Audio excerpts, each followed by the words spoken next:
Alrighty, welcome back to Tech Talks with Ashley. This is episode 2, and today's topic is going to be why small to medium-sized businesses should be taking advantage of managed security service providers.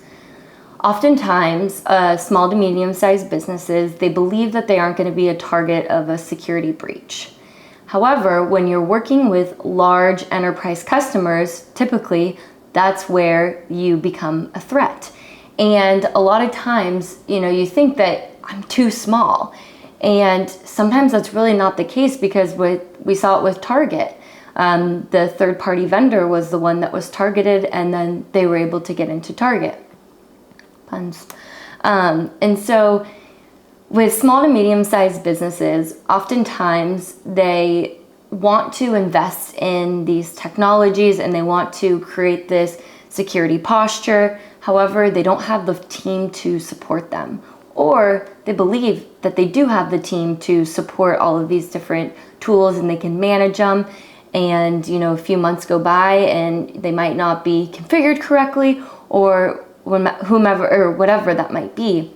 And so what I've seen is a lot of companies, you want to save money in your budget, which I completely understand, but you also have to see where that risk is. And I saw a company, they wanted to invest in a email security company, and they implemented the tool and it was configured and deployed, and a few months go by.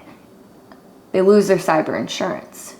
So they were just trying to check the checkbox, and they didn't have anybody managing it or making sure it was always configured correctly. And due to it being misconfigured, they lost their cyber insurance. So what I'm going with this is having a managed security service provider that is able to support your company 24/7 with a 24/7 SOC for EDR, MDR, email security, awareness trainings, and there's so many more different tools. But oftentimes what happens is you want to be able to find, it's not just, and what I'm saying right now is, don't just go out there the first managed security service provider you Google, you go and invest in them. You really want to be able to find a partner that is there for the long haul, but also has the expertise and knowledge in their back end to be able to support you. And where I continue to go with this is, you want to be able to find the best partner. There are managed security service providers out there that don't have all of the expertise and knowledge that is needed for your company.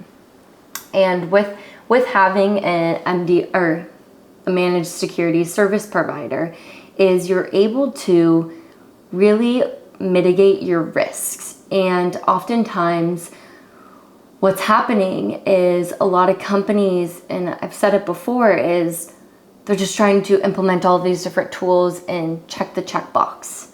And that's where that disconnect happens.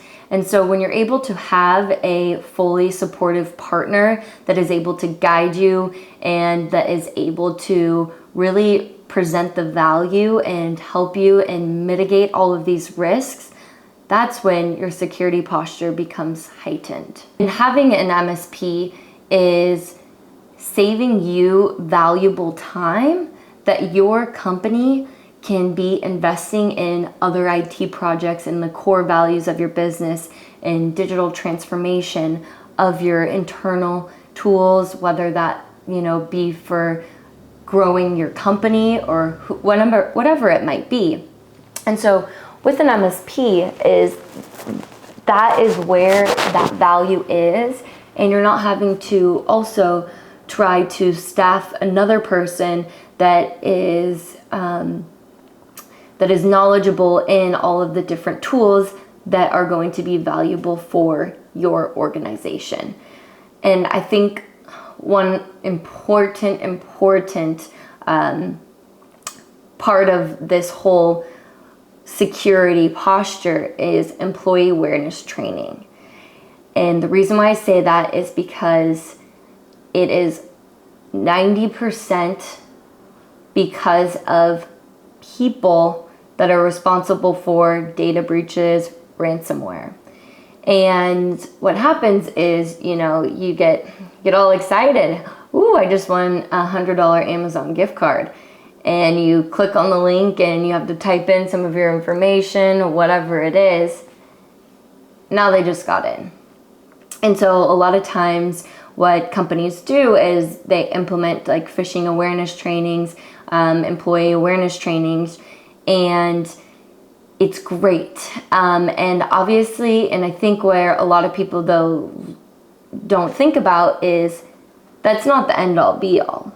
It's not going to, you can't control every person. So it's not really going to completely shut down any risk that you are opening something, but it's going to mitigate it. And if you're able to provide that awareness and that training for your employees, you're going to be sitting in a better spot.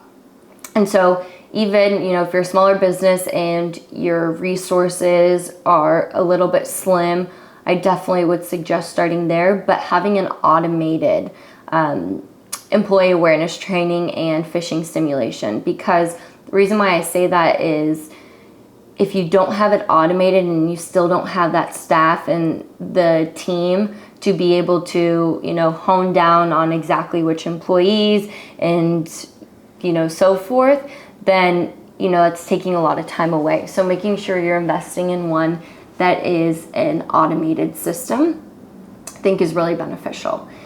So I guess where I'm going with all of this is if you're a small to medium business, I would definitely suggest taking advantage of a managed security service provider.